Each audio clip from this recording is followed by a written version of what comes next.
The only thing in our society that bothers me the most is the way that men and women don't get along no more. That's really what's bugging me about it. Men and women just don't get along. Like, I hear women say this all the time. I know a lot of you sisters be like, chivalry is dead. Don't you? Don't y'all feel that way? Like men aren't gentlemen anymore? Mo one. That's right. Chivalry is dead. And women killed it.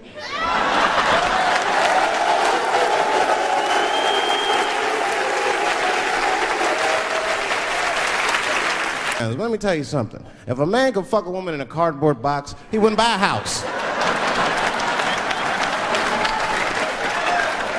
But that's still not where chivalry got killed. Chivalry got killed by the feminist movement on the magazines that got women going crazy, because women got too much advice about men from other women. And they don't know what the fuck they're talking about.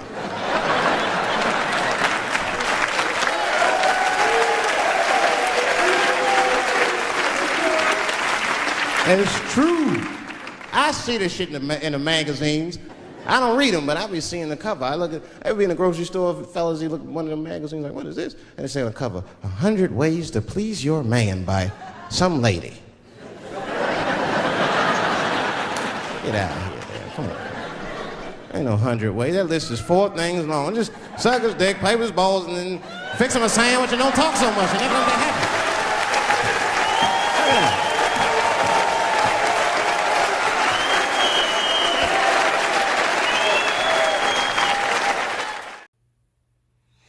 Well, I wasn't planning on doing 2 videos 2 days in a row.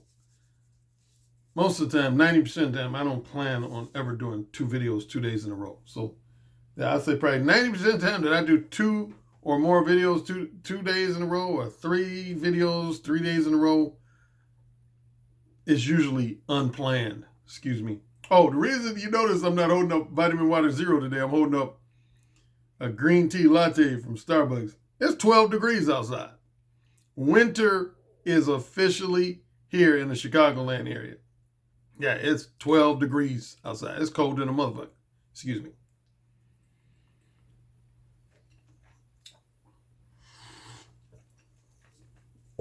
So I'm drinking a warm drink to keep me warm. Yeah, of course I did the video yesterday where Rollo Tomassi, very well-known author in the manosphere, some followers of mine had told me that there was a portion of a podcast he did where he mentioned that he thinks Mo 1 is going to be the wave of the future. And that's what provoked that video yesterday. Anyway, I got a lot of feedback. From that video in respect to a few different things. In respect to just my overall Mo 1 approach, I got a lot of feedback, particularly from what I perceive to be new listeners of mine, guys who are fairly new to me. Feedback in respect to Rollo's commentary about where we are in society and where we're headed. And I got feedback in respect to that last $1 million question I asked to my haters and critics. Now, speaking of my haters and critics, you probably remember, if you've been following me for a while, probably as long ago as 2 years ago, I said one of the most gratifying things for me, number one, just being a book author and dating coach, period. And more specifically, since I've been on YouTube, I started being on YouTube in April of 2017.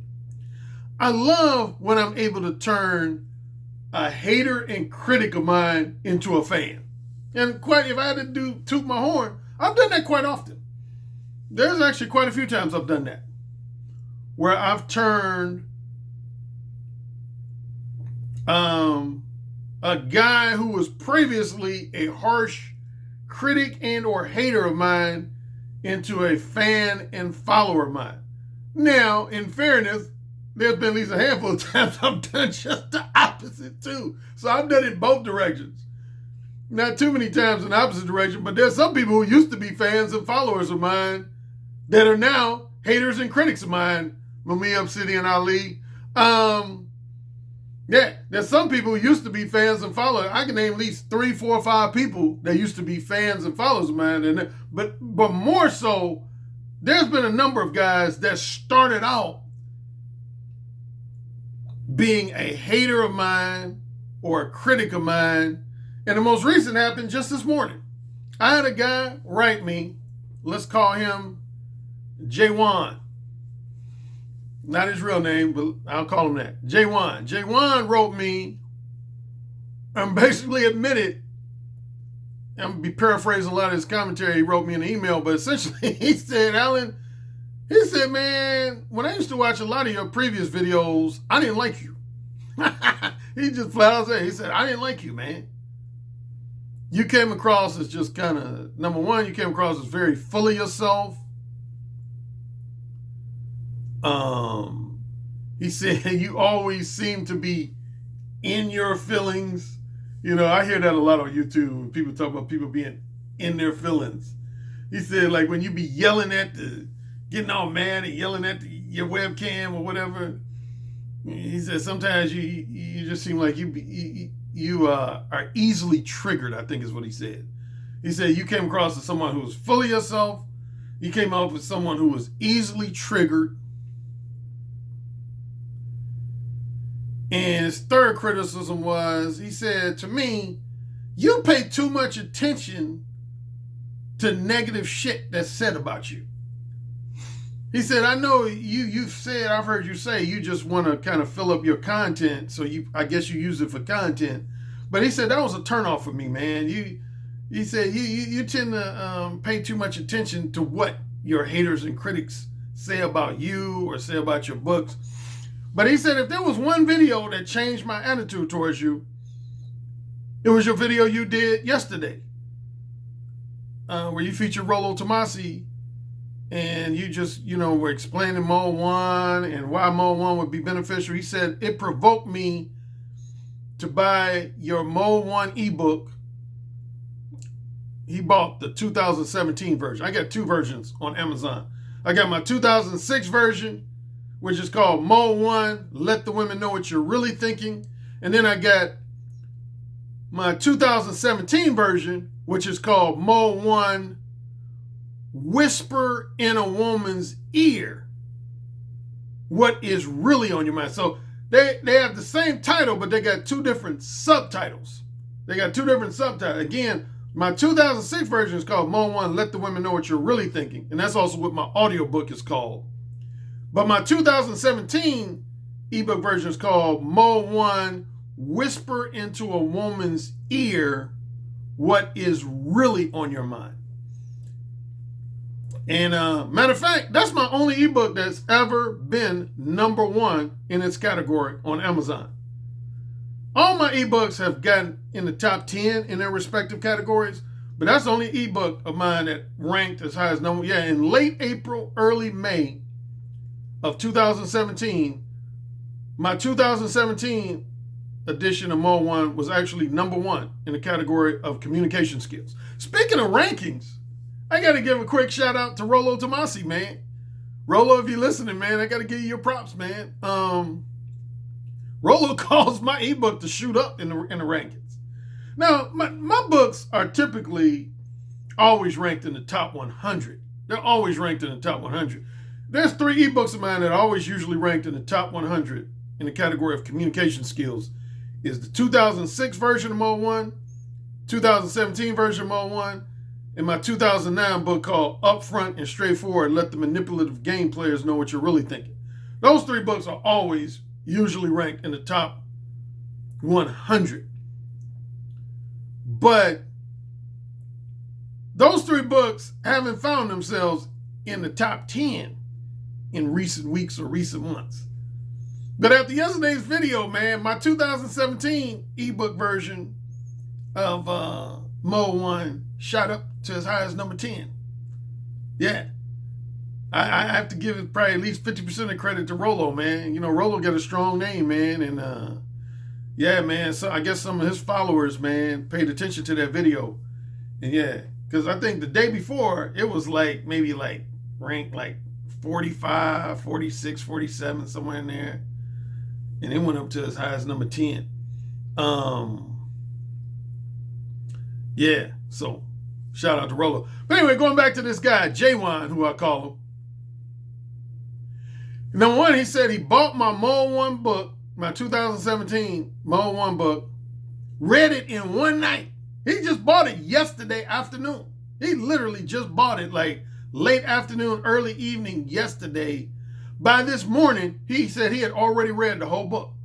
And he said he plans on reading it 2, 3, 4, 5 times again, because after each chapter, I have a bunch of questions, what I call self-examination questions. And so he said he plans on reading it again. But he gave me some props, man. He said, Alan, I got to tell you, man. He said, I've read quite a few books, manosphere type books, and, how to hook up with women type books. He said, man, that might be the best book I've ever read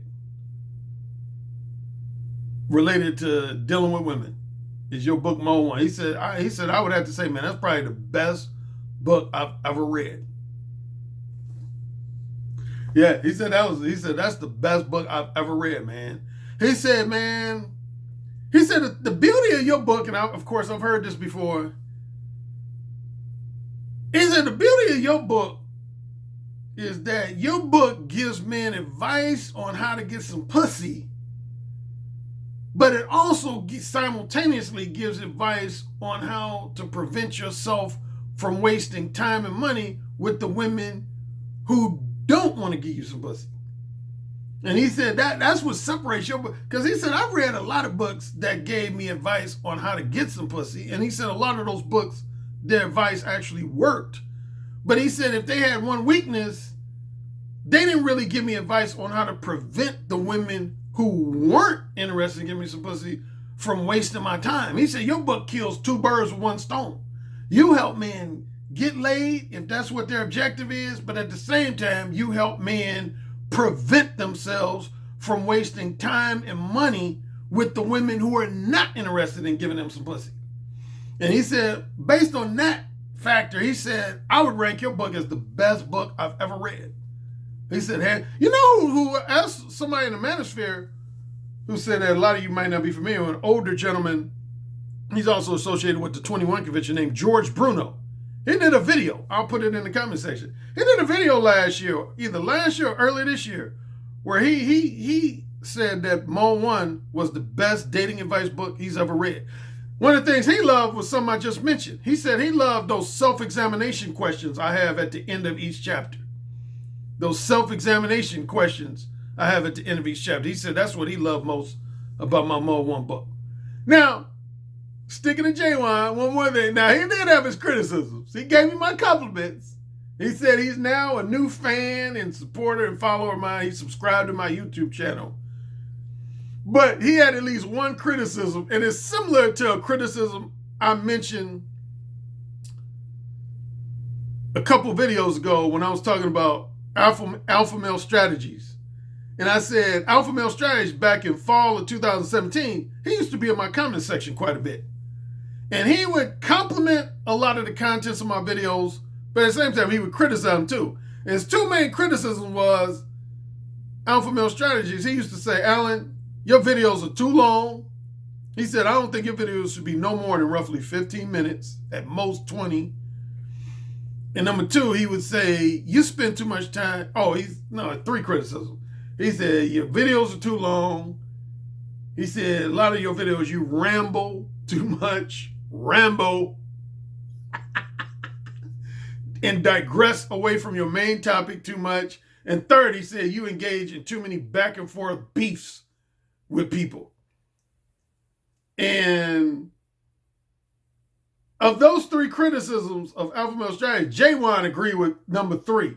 He said, Alan, man, he said, I know you probably don't like taking advice from other people. You like giving advice and not taking advice. But he said, man, if I had to give you a piece of advice, man, that I think would help you out and make you a more likable guy, is number 1, you need to stop getting so easily triggered anytime somebody says something negative about you or critical about you. His attitude, and I've heard this from a lot of people, his attitude is like, Fuck your haters and critics, man. Somebody gonna always have something negative or critical to say about you. But I don't think you should respond every time somebody says something negative or critical about you. He said, so that would be my one piece of advice. Secondly, he said, you should just stay away from a lot of these back and forth beefs, period. He said, man, he said, that side of your personality is what, for me, made me not like you. Is when you were always beefing with guys, always being triggered by something somebody said about you. He said, that's the aspect of your personality and your behavior on videos that made me not like you. But he said, if you did more videos like you did yesterday, Monday, he said, man, I think your subscribers would go up more. Less people would have negative things to say about you. He said, man, even though it was long, he said, that was a quality video, man. He said, that was a quality video. He said it made me want to buy your book. He said, I listened to you at least 5, 6, 7 times before. He said, I never was prompted to buy your book. But he said, after yesterday's video, it made me want to buy your book. And so anyway, he said, take that for what it's worth. So anyway, I was pleased by his feedback he sent me this morning. What other feedback did I get? Okay, I'm going to be, I don't want to make this too long. I don't want this to be, I'm going to try to keep it 40 minutes or less. 40 minutes or less. One feedback or question I was getting from a few guys is, Alan, and I've heard this type of feedback a number of times before. A lot of guys, again, based on how they wrote me, I'm feeling like a lot of these guys, this was like only their first, second, or third time ever listening to me. They seem like new guys who not regular followers of mine. And they said, Alan, I want to be more one with women, but my main fear is I don't want to damage my social image and reputation. Essentially, they went on to say that I have a social image and reputation as a gentleman, a classy, respectable gentleman, and I don't want to compromise that by being more one. How can I simultaneously be more one without risking significant damage to my, what one guy called his social capital, my social capital, other people put it like my social image and reputation in the community and among my business colleagues, social acquaintances. Here's what I would say to that. And I've addressed this before. This is not the first time I've addressed this. I have very mixed feelings on these type of questions. Number one, when guys ask me, Alan, how can I both be more one and be a gentleman? Half of me would say that's virtually impossible. So I'll start with one half of me and then I'll talk about the other half of me. First half of me would say that's virtually impossible. Why? Because, now, number one, I'll preface my comments by saying the term gentleman, for the most part, is very highly subjective, particularly in today's day and age. That's a highly subjective term. But if we were to go with the old school definition of being a gentleman, like I would say the definition that comes from maybe like my mother and father's generation and before that, then if I was to go with the old school definition of being a gentleman, then I would say it's virtually impossible to be a womanizer and to be a gentleman. To be a womanizer and to be a gentleman. I wouldn't necessarily say it's impossible to be more one and be a gentleman, but if you're talking about being more one for the sake of short-term non-monogamous casual sex, in other words, being a womanizer, that's virtually impossible because, see, here's the old school definition of a gentleman would be this. A gentleman was considered a guy who didn't use any profanity in his social interactions with people, any socially inappropriate language, in his social interactions with people was generally polite, kind, courteous, well-mannered. And as it relates to dating relationships, that was a guy who was only looking to date women within the context of marriage, and before marriage within the context of a long-term monogamous romantic relationship. Those were your only objectives. Was the hookup with women within the context of marriage, and prior to marriage within the context of a long-term monogamous romantic relationship. So if you deviated from that, but in simple terms, if you were to pursue a woman for casual sex, or even long-term non-monogamous sex, i.e. polyamorous sex, that would automatically disqualify you from being a gentleman. Forget the language involved. Just the fact that you're pursuing a woman for casual sex, period, would automatically negate your title of being a gentleman. So yeah, if you would ask people from my mother and grandfather's, mother, father, grandmother, grandfather's generation, they would tell you, particularly on the woman end, they'll tell you, you can't be a womanizer and be a gentleman. That's like almost like an oxymoron. From old school traditions, that's like an oxymoron. You can't do that. You can't accomplish that. So I would say just the fact, if you're going by the standards of old school traditions, just the fact that you're pursuing women for one or more episodes of short-term, non-monogamous casual sex would automatically nullify you from being truly considered a gentleman. Again, a gentleman is a guy that doesn't use any profanity in his social interactions with women, doesn't use any X-rated or triple X-rated language in his social interactions with women, and even more is always polite, courteous, kind, chivalrous, what's known as being chivalrous. I wrote an article on the Negro Manosphere about being chivalrous. And finally, most importantly, a gentleman was a guy that only pursued women that he looked at as being his future wife, his next long-term girlfriend, and ultimately his fiancée and future wife. So again, just the fact that you are wanting to pursue women for casual sex, episodes of casual sex or polyamorous sex, that would automatically negate you from being a gentleman, again, by old school tradition standards. So that's the half of me, again, that would say it's impossible to be a womanizer and a classy gentleman. Now, on the flip side, here's half of me that would say it is possible. And this, of course, would make me reference, most people should know by now, I have 4 variations of my Mode 1 approach. There's Mode 0,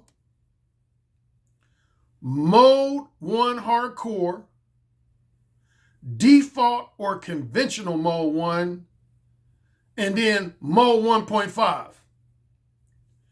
2 of those were actually the phrase was coined by my brother, more so than myself. I came up with regular Mode 1 and Mode 1 Hardcore. My brother is the one who first coined the phrase Mode 0 and the phrase Mode 1.5. Real quick, Mode 0 is when a woman approaches you first and initiates a conversation with you first, and then from there, you take it upon yourself to close the deal. Let her know essentially why that you're attracted to her, you want to spend time with her, and even more specifically, you want to fuck her. That's Mode 0. So anytime you're having a conversation with a woman, a straightforward conversation with a woman, but the woman approached you first and initiated the conversation with you first, that's what I call a Mode 0 situation. Mode 1 Hardcore is when you approach a woman, initiate a conversation with her, and within the first 90 seconds or less, you let her know in an R-rated, X-rated, or triple X-rated manner that you want to fuck her. Your specific objective, Mode 1 Hardcore is used when your specific objective is short-term, non-monogamous casual sex. Short-term, non-monogamous casual sex. That's Mode 1 Hardcore. Default Mode 1, You can use it if your interest is long-term monogamous sex, long-term non-monogamous sex, short-term monogamous sex, or short-term non-monogamous sex. You can use it for any of the 4 general types of sexual companionship. And default mode 1 is when you first, without getting into too much details, when you simply first invite a woman to share your company, and then once she agrees to share your company, you then from there let it be known what type of relationship you're looking for. Long-term, short-term, monogamous, non-monogamous, etc. Mode 1.5. This is the variation of Mode 1 that's most tailored to guys who want to maintain their reputation as a classy, respectable gentleman. I would say if that's really important to you, the variation of Mode 1 you want to use is Mode 1.5. That's actually a variation of Mode 1 that my brother used to use before he got married. That's the main variation my brother used. Probably like 85 to 90% of the time that my brother used to be Mode 1 with women, he would use Mode 1.5. Mode 1.5 is very similar to default or conventional Mode 1, with the only difference being 2 things. With Mode 1.5, you don't use any profanity at all. You don't use any R-rated, X-rated, or triple X-rated language at all. And instead of letting women know what type of companionship you're looking for, you more so let women know what type of companionship you're not looking for. You're not, for example, let's say you met a woman named Lisa and your objective was short-term, non-monogamous casual sex. When you're Mode 1.5, you wouldn't go up to Lisa and say, hey, I want to have casual sex with you. What you would say is, hey, Lisa, I got to let you know up front, I'm not looking for anything long-term. I'm not looking for anything emotionally profound. And I'm not looking for anything strictly monogamous. See, you told her what you don't want, what type of companionship you don't want, which only leaves what? If you're not looking for anything long-term, if you're not looking for anything emotionally profound, and if you're not looking for anything strictly monogamous, what does that leave? That only leaves short-term non-monogamous sex. But you didn't actually say that. That's the beauty of Mode 1.5. Again, yeah, so the 2 main components of Mode 1.5 is you don't use any profanity, you don't use any R-rated, X-rated, or triple X-rated language. And instead of telling women what type of companionship you're looking for, you more so let women know what type of companionship you're not looking for. What type of companionship you're not looking for. And again, that was the main way my brother used to be Mode 1.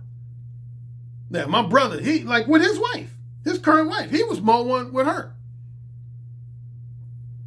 He was Mode 1.5 with his current wife. Yeah. So that's probably the best way to both be a womanizer without necessarily putting your reputation as a classy gentleman at risk. But I will put an asterisk next to that and say this. Again, going back to the old school definition of gentleman, even if you don't use profanity or X-rated or triple X-rated language, I'm telling you right now, man, there's a lot of women in society that just by virtue of the fact that you're pursuing them for casual sex, period, is going to nullify you from being in the category of a true gentleman. I know a lot of women, even in today's modern society, that they don't think of any womanizer as a gentleman.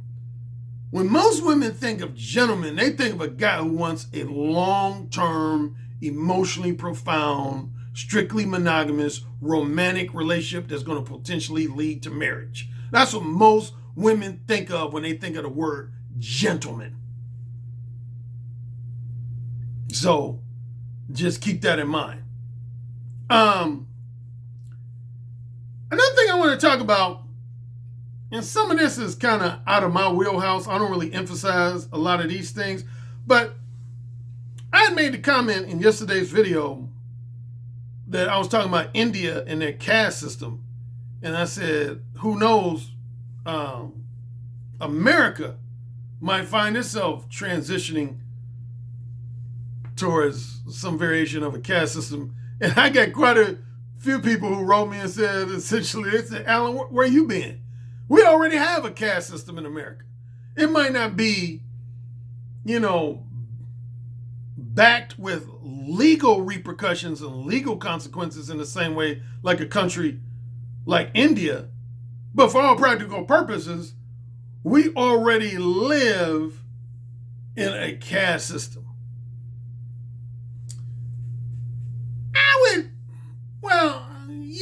Again, that's another mixed thing. I would kind of have yes, have no. The biggest reason I would say no, we don't, is for the very reason that a few guys pointed out, is that in America, there's no legal ramifications for you trying to pursue a woman that's out of your social class. There's no legal ramifications for it. And therefore, because there's no legal, you can never say we're truly officially in a caste system. Now, if you're talking about informally, yeah, in many ways, I would at least halfway agree with that. If there's at least one video this year where I talked about that, if you remember, there's a video I did in either February or March. It was specifically related to the black community. And I was talking about social stratification within the black community. And without getting too lengthy and rehashing the whole video, I was basically saying that most black people, and particularly I would say black parents, most black parents who have, say, a daughter, let's say you got parents of a daughter, and they're from what's known as a bougie, as they call it in the black community, a bougie type family. Upper middle class, both parents college educated. Most bougie type parents, they don't want their daughter dating or marrying no guy that's from the streets. Most of them ain't gonna say that publicly, but trust me, I've interacted with those social circles. Most bougie type parents, they don't want their daughters fucking around with no street nigga types. Keeping it blunt, real, they don't. They don't want their daughters fucking around with no street nigga types. And in many cases, if they're financially supporting their daughter, they'll tell their daughter, I'm going to cut you off financially if you fuck around with a guy that's out of our social class. Y'all remember the story I told in that very video I'm talking about, where I was at a dinner with a friend of mine named Jesse and his wife, Teresa. And this dinner had nothing but bougie type people. Pretty much everybody at this dinner was college educated. Most of them had professional degrees or graduate degrees, like medical degrees, law degrees, PhDs. They had real high status jobs. Most of them were making anywhere from 200 grand a year to $1 million a year. I probably was the least educated guy there, and I'm being real. I only have a bachelor's degree. I'm probably the only person, I was probably the least educated person at this particular dinner. And at the time, I was probably making the least amount of money of anybody at that dinner. It was in Barrington, Illinois, which is this very affluent suburb north of Chicago. And I told this story how this judge, he had a daughter who was college educated, had a master's degree, and she was cohabitating with some guy she went to high school with that was like a star basketball player when she was in high school, but he only did one semester of college, then he dropped out. He was at that time unemployed. And her father, who was a judge in the state of Illinois, he was upset about it. He was asking me, once Jesse told him I was a dating coach, he was basically like, Alan, I want to understand why my daughter is dating a nigga like this. And he didn't actually say it like that, but essentially that's what he said. He said, I want to understand why my daughter dating this no good loser street nigga type motherfucker. And I explained to him. In a nutshell, I told him, I said, because that dude is getting your daughter's pussy wet on a regular basis. And she later on confirmed that in a conversation they had weeks later. Anyway, but in that video, That story was just a classic example of what I'm talking about. That's kind of America's version. Like, most of you should don't stand putting emphasis on the black community. Do most of y'all know about the New Orleans brown bag test? For those young brothers and sisters who are not familiar, there used to be this notorious concept known as the brown bag test. Without getting too lengthy and too academic, in a nutshell, in and around the New Orleans area, most like biracial blacks and real light-skinned blacks would exclusively socialize among their own. They wouldn't socialize with dark-skinned blacks. And that's why to this day, there's almost this kind of undercurrent of colorism between a lot of black people, like light-skinned blacks versus dark-skinned blacks. Because if nowhere else in the New Orleans area, that shit was real. Like, if you were darker than a brown paper bag, you couldn't socialize with people who were light-skinned or light brown skinned. You couldn't socialize with people like that. They would exclude you from socializing with them. And without getting into the slavery history, see, that's rooted in the whole house nigga versus field nigga. House nigga versus field nigga. I don't want to get too lengthy and too academic with that, but essentially, on a plantation, let's say you had a bunch of slaves, and let's say the Caucasian slave owner identified 3, 4, 5 female slaves that he wanted to have sex with, and just so happened he either intentionally or inadvertently got them pregnant, and they ended up having a biracial baby. Those biracial babies, whether they be a son or daughter, they would end up becoming what was commonly known as house niggas. They would get to stay in the house. But if you was a field nigga, that means you didn't get no extra favor from the master. So yeah, any slave, or more specifically, the son or daughter of a slave that was biracial, they would automatically get favor. And anyway, over the years, that caused a division. You know, to this day, you'll hear some people say, oh man, that dude probably comes from a family background of house niggas. You know, I'm come from a family background of field niggas. You know, and a lot of people base it on the complexion. And, but yeah, man, colorism was real, man. In New Orleans, man, the brown bag test, man. Yeah, if you were a dark-skinned black person, you couldn't socialize with in certain circles with light-skinned blacks. They wouldn't allow you to socialize with them. That's an example of somewhat of a caste system. That's an example of, within the black community, of having a caste system. It's saying that you're too dark to socialize with us. I'm not going to allow my son or daughter to date a dark-skinned black person. So that would be an example. Now, I'm going to get some terms that some people know about, but they might confuse. There's 4 terms related to this whole caste system talk. And that would be hypergamy, hypogamy, endogamy, and exogamy. What's the difference? Start with hypergamous. This is actually Rollo Tomassi's main wheelhouse. So I don't want to step on his toes and try to act like I'm some type of pseudo-expert to do it. I don't really focus on that in my books. If I mention in my books, I only touch on it briefly, but I'm not no thorough expert on it. But that's Rollo's main thing, is talking about the hypergamous nature of women. Now, one thing I do want to clarify, though, I notice a lot of men on YouTube, when they talk about women being hypergamous, they almost tend to imply that being hypergamous is something that's exclusive to women. No, it's not.